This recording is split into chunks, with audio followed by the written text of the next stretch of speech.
Señores estudiantes, muy buenos días. Bienvenidos a esta nueva semana de actividad. Estamos en la semana 3 dentro de la asignatura de estudios independientes. Así que bienvenido a cada uno de ustedes, señores estudiantes de la Universidad Estatal de Bolívar. En esta semana vamos a ver lo que es el aprendizaje cooperativo y estilos de aprendizaje. Así que bienvenidos a cada uno de ustedes. Señores, muy buenos días y vamos a comenzar con un mensaje muy simpático, ¿no? Bueno, algunos lo conocerán, otros no, pero el ararlo, por ejemplo, es una forma se puede decir, mejorar el campo para que lo podamos sembrar, ¿no? Y nos viene un pensamiento muy importante que dice aquí, enseñar a quien no tiene curiosidad por aprender es como sembrar un campo sin ararlo, ¿no? Entonces, cuando vemos esta frase, lo que quiere decir es que, metafóricamente hablando, que lo que tenemos que crear como profesores también son intereses en los estudiantes. Y por otra parte, también se tiene que crear un interés por aprender de los estudiantes. Porque la persona que realmente no tiene interés por aprender, realmente nunca va a aprender, así sea fácil o difícil. Así sea muy bueno o sea tan malo también el profesor, ¿no es cierto? Esto ya nos dijo Richard Waterlake en un mensaje que nos puso, ¿no es cierto? Entonces, nosotros lo que queremos es que ese aprendizaje sea un, como dice la carrera, ¿no? Un aprendizaje que nosotros lo podamos utilizar, lo podamos llevar el día a día, ¿no es cierto? Así que bienvenidos con este mensaje, ¿no? Como objetivo general de esta unidad, vamos a trabajar, desarrollar sobre el aprendizaje cooperativo en la enseñanza en el ser humano. El objetivo específico es describir y conocer aprendizajes cooperativos y tipos de aprendizaje que nosotros conocemos. Fortalecer el estilo de aprendizaje mediante el aprendizaje cooperativo. Lo que se tiene que hacer es enseñar a los estudiantes a trabajar en equipo. En esta clase, obviamente, en la próxima clase también trabajaremos sobre ese tema. Hay que hacerles grupos para que de esa manera puedan coordinar, saquen su representante, lo que es, por ejemplo, de, de cada uno del trabajo que vamos a hacer, ¿no es cierto? Del trabajo que vamos a hacer. Así que bienvenidos a la clase. Estamos en la semana 3 y vamos a trabajar con esta clase. Bueno, tenemos el aprendizaje cooperativo y aquí me van a ayudar con lo que es la lectura de esta diapositiva. David, buenos días, David. Buenos días, licenciado. Buenos días, compañeros. El aprendizaje cooperativo. El aprendizaje cooperativo remite, en primer lugar, a una forma de organización social de las situaciones que enseña y aprendizaje en que los alumnos establecen una independencia positiva, es decir, perciben que pueden aprender y obtener sus objetivos y si sus compañeros también lo hacen. Ok, lo que nos dice David, gracias David, lo que nos dice David que es algo muy fundamental el aprendizaje cooperativo porque nos crea una interdependencia positiva del ser humano, de la persona. Entonces comienza a manejar eso, ¿no es cierto? Aprendizaje del alumno establece esto. Eh, Percibe que pueden aprender y obtener sus objetivos así, pueden conseguir los objetivos. Por ejemplo, si queremos manejar y queremos mejorar un país, es un objetivo que no solamente lo puede hacer el presidente, ¿no? Es un objetivo que tienen que estar ahí los ministros, los asambleístas, los prefectos, los alcaldes, o sea, todas las autoridades hablando algo en común, ¿no es cierto? Porque cuando hablan todo en común y hay una cabeza que lo guíe, realmente van a conseguir los objetivos que es para un país o para una nación, ¿correcto? Entonces, a eso es lo que se refiere, ¿no? Crea liderazgo. Si y hablamos de una organización estatal, crea un liderazgo, por ejemplo, desde las autoridades del sector principal, ¿no es cierto? Administrativo, para que de esa manera se pueda irradiar. Igualmente en el aula, ¿no es cierto? Si nosotros creamos eso, ¿no es cierto? Establecemos también, y se crea independencia, se crea liderazgo, se va a crear grupos de liderazgo, donde alguien va a tomar también la batuta, que va a ser el moderador, y la otra persona va a ser encargada de qué sé yo, del tiempo, la otra persona va a encargarse también de qué sé yo, de ser secretario y anotar lo más relevante de cada uno de los grupos, ¿no es cierto? Ariel, vamos con lo que es el uno.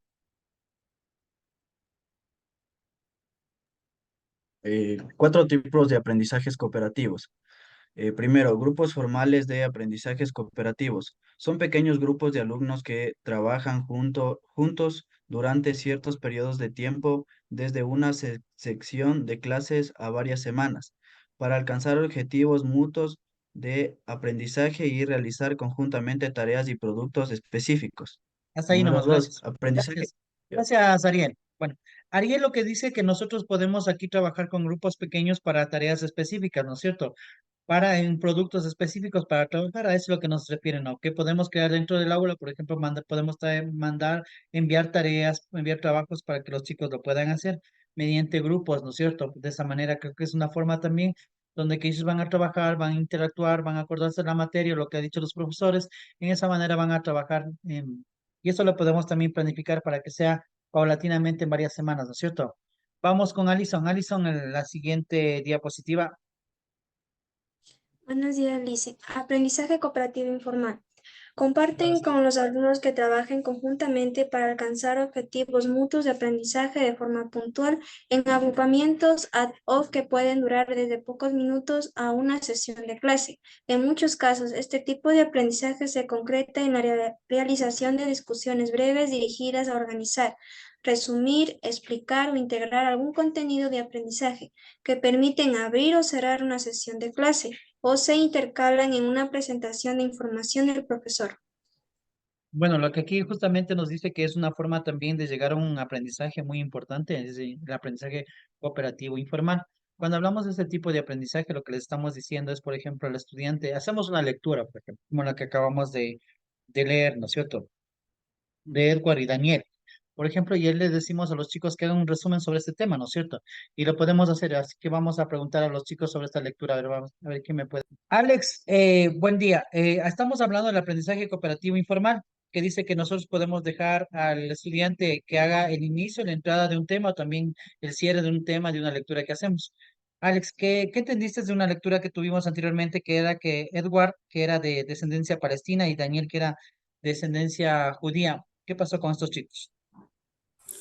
Bueno, a diferencia bueno, independientemente de sus creencias, ¿no? Y de todo lo que es, lo que piensa uno del otro, más bien fue como creo que fue Edward quien era músico, entonces, Daniel era músico. conjuntamente con la música, pudieron unir a estas naciones, a estos dos individuos que compartían unos conocimientos diferentes. Ujú. Entonces, más bien en eso se dio a entender que con tan solo algo en común, que podría ser en este caso la música, que ambos disfrutaban de la música, pues pudieron socializar y llevarse mucho mejor. Así es, correcto, muy bien, gracias. Alison, ¿qué entendiste más o menos y cuál fue el mensaje más o menos de esta lectura que hablamos? Que sería como el cierre de una lectura, ¿no? Sería que eran dos personajes que marcaron la historia, ya que realizaron una excelente labor, se llevaban muy bien, tenían una amistad mutua, se apoyaban unos a otros y hacían como que quieren llegar a un futuro con la música y tener un excelente labor a las demás personas para llegarse a conocer y que llegar a hacer conocer a las personas que pueden tener una vida tranquila sin estar peleando y tener discusiones. Ujú. Trabajando cooperativamente en equipo, ¿no? Muchísimas gracias, gracias, ¿no? Gracias, Alison. Bueno, vamos con la siguiente diapositiva. Alex, ayúdame con la lectura del párrafo 3. Grupos de bases cooperativos. Son grupos estables heterogéneos a largo plazo. Un curso académico o más en que los alumnos se proporcionan mutuamente apoyo, ánimo y ayuda en su progreso académico. Estos grupos se encuentran de manera sistemática para seguir y apoyarse mutuamente en su progreso académico. A lo largo del tiempo, en la realización de tareas, en la preparación de trabajos, en la realización de deberes, en la transmisión de lo que se ha trabajando en clases cuando uno de los miembros no ha podido asistir. Ok, miren, aquí lo que los grupos cooperativos son importantes. ¿Saben por qué? Porque realmente te permite trabajar, hacer, por ejemplo, si estamos viendo matemáticas, o por ejemplo, son ejercicios o funciones, números complejos, raíces y todo lo demás, yo no puedo asistir, no estuve en clases. Entonces viene la cooperación y viene la ayuda del otro compañero, ¿no? Bueno, esto es fácil, esto es de esta manera, lo podemos hacer de esta manera. Entonces, por eso es que es importante también trabajar en equipo, ¿no? Cuando realmente alguna persona no podía asistir. Kerly, ¿qué nos dice el número 4? Controversias y constructivas. Son situaciones en lo que, son situaciones en lo que los alumnos en pequeños grupos abordan cuestiones en que se dan posiciones encontradas y incompatibles y, y las analizan sistemáticamente para tratar de llegar a un acuerdo. Muy bien, gracias, Kerly. Kerly, lo que nos dice en este momento es que nosotros podemos hacer lo siguiente, ¿no?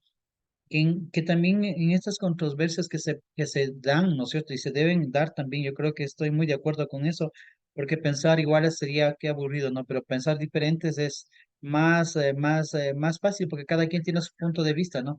Y en ese punto de vista nosotros seremos muy coherentes, debemos ser muy coherentes con las personas, con la gente. ¿Por qué? Porque es importante saber cómo piensa la otra persona, ¿no? Es importante qué es lo que sabe la otra persona, porque imagínense en todos los que estamos aquí en clases, ¿no? Todas las 50 personas pensando iguales, ¿no? Entonces ahí sí deberemos dar esa amplitud para que se pueda manejar de esa manera el pensamiento, ¿no? Y más que todo también ser consecuente, ¿no? Porque también hay que respetar el otro punto de vista de las otras personas. Muchas gracias. Seguimos. Yarixa nos ayuda con esta presentación, por favor.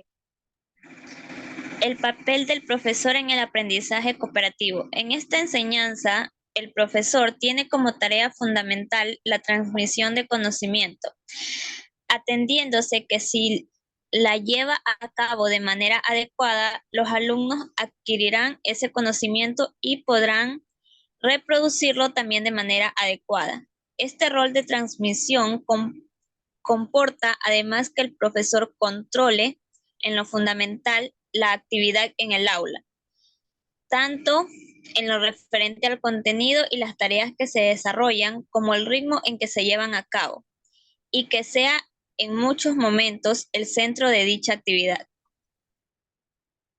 Muy bien, correcto, gracias. Mira, nos está diciendo lo que nos señala en este momento, que dice que para que el papel del profesor es un papel muy importante y fundamental en la transmisión del conocimiento hacia el estudiante.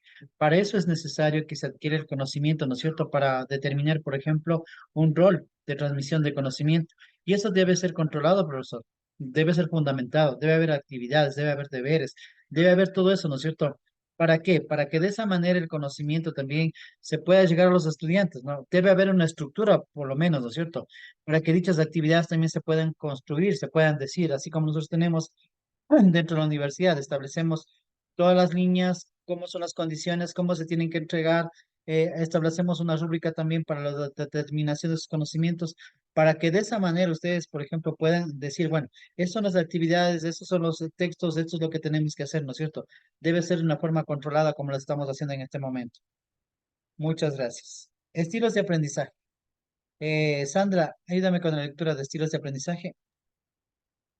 Estilos de aprendizaje son los rasgos cognitivos, afectivos y fisiológicos que sirven como indicadores relativamente estables de cómo los alumnos perciben interacciones y responden a sus ambientes de aprendizaje. Ujú. ¿Cuántos estilos de aprendizaje existen? Tenemos tres grandes sistemas para representar mentalmente la información: el sistema de representación visual, el auditivo y el kinestético. La mayoría de nosotros utilizamos uno más que otro porque se desarrollan diferentes en cada uno de nosotros y tienen sus propias características. Gracias, Sandra. Bueno, Sandra lo que nos dice en este momento, al principio nos dice que el aprendizaje realmente para que podamos llegar a tener esos principios, esos rasgos, ¿no es cierto?, cognitivos, afectivos, psicológicos, lo que nosotros tenemos como resultado del alumno, lo que podemos percibir es cuando ellos responden. Cuando están en un ambiente, cuando se crea un ambiente, responden. Entonces, ahí estamos diciendo que se está aprendiendo ese aprendizaje, se está llegando al aprendizaje, cuando tenemos esos ambientes, ¿no? Cuando el estudiante interactúa, es una señal, por ejemplo, para los docentes, porque eso también para los que puedan ver, una señal que cuando los estudiantes actúan, interactúan con el docente, es una señal que ellos están aprendiendo, que tienen ese interés por aprender también, o puede ser que no lo sepan al 100%, pero tienen ese interés por aprender. Entonces, esas son buenas señales que nosotros tenemos como esquema, como docentes, que tenemos que siempre estar presentes en esa situación. Cuando se genere la actuación en clase, y ahí también podemos determinar por otro paso también las personas que a veces no actúan, o sea, están confundidas, no conocen del tema, o también puede ser la situación que tienen vergüenza o recelo también participar, ¿no? Que puede ser. Pero si tenemos una mayor participación de la gran mayoría de los estudiantes que queremos decir que ese aprendizaje sí se va a trastocar, ¿no? En el conocimiento de cada uno de los estudiantes. Cuando hablamos de estilos de aprendizaje, dice, ¿cómo aprende el estudiante? El aprendizaje del estudiante puede ser mutuo, ¿no? Pero podemos decir que el aprendizaje puede ser mediante la visualización, ¿no es cierto?, de las cosas, de los objetos. También puede ser mediante de lo que es audición, ¿no es cierto?, del escuchar muchísimas cosas, ¿no es cierto? Y el kinestésico que puede ser también mediante los desarmando, tocando, ¿no? Cada quien aprende de su manera, ¿no? Pero esa es la forma de aprendizaje. Si nosotros podemos utilizar para cada uno de estos bien, pero cada quien aprende a su manera, ¿no es cierto? Y si nosotros le podíamos hacer todo visual, auditivo, kinestésico, realmente sería muchísimo importante, ¿no es cierto? Vamos con la siguiente diapositiva. Jennifer, me ayuda con esta lectura, por favor. El sistema de representación visual tiende a ser el sistema de representación dominante en la mayoría de las personas. Las personas que son más auditivas tienden a recordar mejor la información siguiendo y rememorando una expresión oral. Sistema de representación kinéstico. El aprendizaje relacionado a nuestras sensaciones y movimientos, en otras palabras, es lo que ocurre cuando aprendemos más fácilmente al movernos y tocar las cosas, como cuando caminamos al recitar información o hacemos un experimento manipulando instrumentos de laboratorio. Ya, muy bien, correcto. Miren, ahí dice la visual, ¿no? Tiene a ser el sistema de representación dominante en la mayoría de las personas. Obviamente es dominante porque aquí es donde que nosotros vemos algunas cosas incluso para hacer, ¿no? Vemos cómo hacen, cómo estamos, por ejemplo, aprendiendo en un trabajo nuevo, aprendemos cómo hacen las cosas y comenzamos a visualizar, ¿no? Que es una forma de aprendizaje. Pero es otra que también es importante, es el auditivo, ¿no? La información, nosotros nos comienzan a indicar esto es, por ejemplo, alguien ingresa a trabajar en un local, en una farmacia, entonces les da la descripción, le dan las cosas para que de esa manera puedan entender, ¿no es cierto? Y la otra es justamente es tocando, ¿no es cierto? Tocando, manipulando, moviendo los objetos. Entonces, en esa parte también es una forma de aprendizaje que podemos utilizar, ¿no es cierto? Como les dije, cualquiera de estos son importantes. Nosotros tenemos aquí una forma de enseñanza, ¿no? ¿Cómo es este método de enseñanza? A ver, Darwin, me ayudas con la lectura de esto, lo que es método de enseñanza y la definición. Ya, listo. Es David. Método de enseñanza. David. Lección magistral, demostración, método de proyectos, aprendizaje programado, PUSE o Jigsaw, ABP, método de caso, método de enseñanza. Rasgos cognitivos, afectivos y fisiológicos que sirven como indicadores relativamente estables como los alumnos perciben interacciones y responden a sus ambientes de aprendizaje. KF 1988, Ya. definición. Ok, ya, lo que nos dice David en este momento es que, por ejemplo, dice que el método de enseñanza que podemos utilizar también es algo importante que es las lecciones magistrales, y eso es verdad, ¿no es cierto? ¿Quién no ha ido a veces a un seminario, un curso donde que hemos visto esas exposiciones de esos temas muy buenos, ¿no es cierto? Donde que nos ha quedado lo que nos ha dicho el expositor, ¿no es cierto? Eso es una forma de aprendizaje, porque desde ahí, o a veces un motivador, o alguien que esté hablando sobre programación, alguien que esté hablando sobre, por ejemplo, economía, sobre política, o alguien que esté hablando sobre, por ejemplo, del tema que estamos hablando, enseñanza, aprendizaje. Entonces eso nos queda, ¿no? Las palabras, los términos que ellos manejan. Métodos de proyectos, ¿no es cierto? Por ejemplo, hacer un proyecto para que los estudiantes puedan trabajar, puedan hacer eso, por ejemplo, qué sé yo, hacer un algoritmo que sume, que reste, que se hagan números primos, números pares, etcétera, etcétera, ¿no es cierto? Un aprendizaje programado, que sería una actividad que se le podemos también hacer, ¿no es cierto? Esos son mecanismos que siempre utilizamos para que el método, como un método de enseñanza.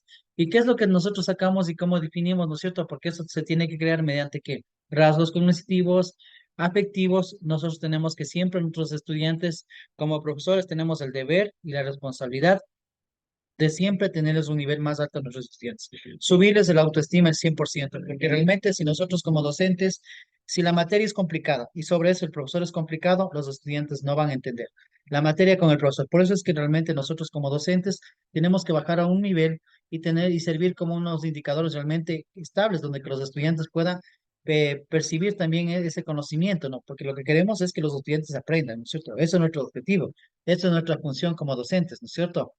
Vamos a ver en este momento, visualizar un video en este momento.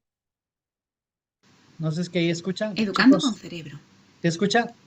Nuevas metodologías. El aprendizaje Sí, cooperativo. Liz. Ok, Sí, Liz. escuchemos. El aprendizaje cooperativo es una metodología de trabajo que permite el trabajo autónomo del alumno, asumiendo diferentes roles con diversas responsabilidades. Este se basa en el trabajo por equipos de 3 a 4 alumnos. Sin embargo, esta organización no está hecha por azar, sino que responde a unas premisas muy concretas. En primer lugar, el profesor categoriza en el papel a los alumnos según su capacidad y motivación. Pongamos que son 3 grupos. En primer lugar, los alumnos con necesidades especiales, seguido de aquellos alumnos con capacidad suficiente para ayudar a los demás, es decir, aquellos alumnos con un rendimiento óptimo en el aula. Y finalmente, el resto de los alumnos, aquellos alumnos que no pertenecen a ninguna de las anteriores categorías. Lo ideal sería crear grupos mixtos con presencia de alumnos procedentes de cada conjunto para que exista equilibrio y que todos los componentes puedan beneficiarse del trabajo cooperativo. Por otro lado, cada miembro ocupa un rol diferente dentro del grupo. Este rol debe tener unos objetivos claros, conocidos y compartidos por todos. En primer lugar, la figura del secretario, que se encarga de apuntar y preguntar las dudas del grupo. Por otro lado, está el controlador del tiempo, que se encarga de hacer cumplir las normas y los tiempos establecidos por el profesor. Y finalmente, el cuidador del material, aquella persona, aquel rol, que solicita y custodia los materiales del grupo. Alguno de los beneficios o aspectos positivos que tiene esta metodología es que favorece la motivación del alumnado, fortalece el trabajo en equipo, se asumen responsabilidades, se evitan conductas más competitivas, se mejora la capacidad de razonamiento y de expresión verbal y finalmente los alumnos son capaces de desarrollar actitudes más empáticas hacia otros alumnos con dificultades. Y con todos estos beneficios nos podemos preguntar, ¿cómo implantar esta metodología dentro de nuestro aula? En primer lugar, el profesor debe explicar en clase en qué consiste esta metodología para que los alumnos puedan entenderla de una forma adecuada. En segundo lugar, se deben negociar con ellos las normas comunes para todos, para asegurarnos que las cumplen y que las hagan cumplir.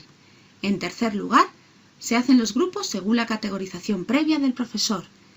En cuarto lugar, se reparten los roles. Nosotros hemos expuesto 3 ejemplos, pero el profesor puede ampliarlos según las necesidades de la clase. Y finalmente, el seguimiento que éste debe hacer hacia todo el alumnado, con el fin de que este trabajo se continúe y pueda obtener buenos frutos.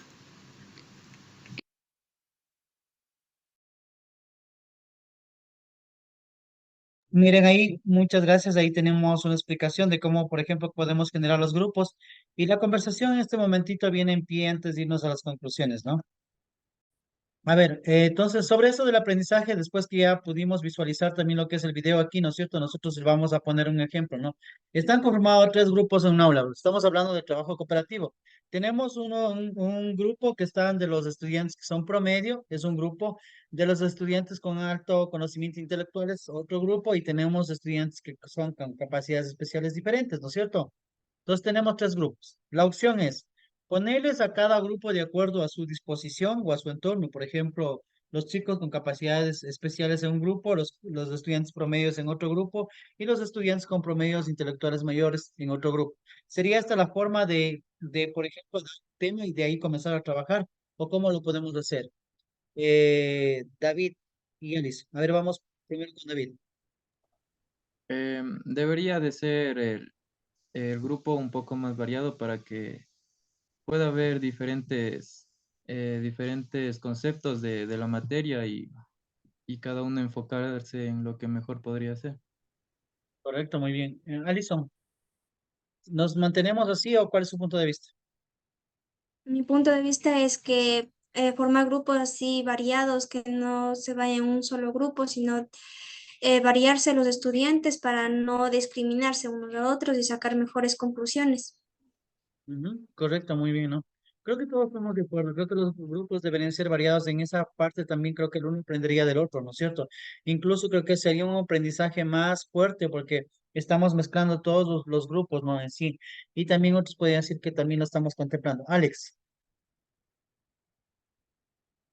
dime. Profe, sí, sería bueno de incluir a personas con capacidades diferentes, ya que cada persona puede aportar algún tipo de información. En ese caso, personas con capacidades especiales darían su punto de vista y cómo pueden ellos aprender dirigiéndose a otras personas con capacidades especiales. En ese caso, pues, con la información recogida de todas las personas del grupo, pues se daría una información que no solamente va dirigido a personas de conocimientos altos, sino para cualquier tipo de persona. Correcto, muy bien. Y yo llevo de acuerdo con lo que dice usted y creo que sería la forma de manejar. Y miren, ¿saben por qué? Porque en muchas partes ha pasado, ¿no? Y a veces había políticas. Políticas, yo digo, no, por ejemplo, nosotros somos un país multicultural, multidiverso, ¿no? 14 pueblos y 17 nacionalidades, ¿no? Entonces, miren, tenemos diversidad de culturas y de pueblos aquí en lo que es en el Ecuador y alguien planteaba, ¿no? Construir una escuela para los afros, construir una escuela para los indígenas, construir una escuela para los mestizos y así sucesivamente, ¿no? Cuando yo digo qué bonito fuera tener esa mezcla como lo tenemos ahora en los colegios públicos, más que todo, muchísimo. Entonces, esa mezcla de todas las raíces, de todas las lenguas, ¿no es cierto? Todo eso en una sola, en un solo lugar, no hay necesidad de separarnos. Más, a lo contrario, mejor de unificarnos y aprender de la persona que, por ejemplo, digamos que si hay alguien que sabe inglés, qué bueno, entonces voy a aprender del chico que sabe inglés. O alguien sabe el idioma quichua, ¿no? Entonces yo aprendo también algo de quichua, aunque sea a saludar, a decir buenos días, Imanaya, Yipuncha, qué sé yo, y así voy aprendiendo. Entonces, el mezclar te ayuda a hacer eso, y tu tema de clase va a ser más dinámico, porque vas a coger los diferentes puntos de vista. Por eso se decía en una lámina que pensar diferente, de pensar diferente, si es bueno en una sociedad, ¿no es cierto? Pensar igual es que aburrido sería, ¿no es cierto? Entonces nos vamos con la parte final de esta parte, donde que dice que es el aprendizaje cooperativo, es un aprendizaje que se hace conjuntamente con el resto de los estudiantes dentro de un aula. Fuera de eso también implica para que lo hagamos fuera del aula, cuando ya tratemos en la vida pública y el trabajo, ¿no es cierto? ¿Cuántos tipos de aprendizajes hemos aprendido? Sabemos que hay 4 tipos de aprendizajes como principales, que son los aprendizajes grupales de acuerdo al tiempo y las circunstancias, y que también el aprendizaje, que el estilo de aprendizaje se puede hacer también mediante 3 maneras, ¿no es cierto? Viendo, escuchando y manipulando, ¿no sé? ¿No es cierto? Esas son unas formas de aprendizaje que podemos alcanzar. Entonces, eso sí ha sido la semana, de esta semana la clase, por favor, no se olviden escanear el QR para que puedan hacer la tarea, que es referente, pongo mi nombre, pongo mi apellido, pongo el curso y el paralelo, y hablo del tema que me haya gustado en esta clase, que es la actuación en clase, ¿no es cierto? Eso sería de esta semana, así que, señores estudiantes, muchísimas gracias, nos estaremos viendo la próxima semana.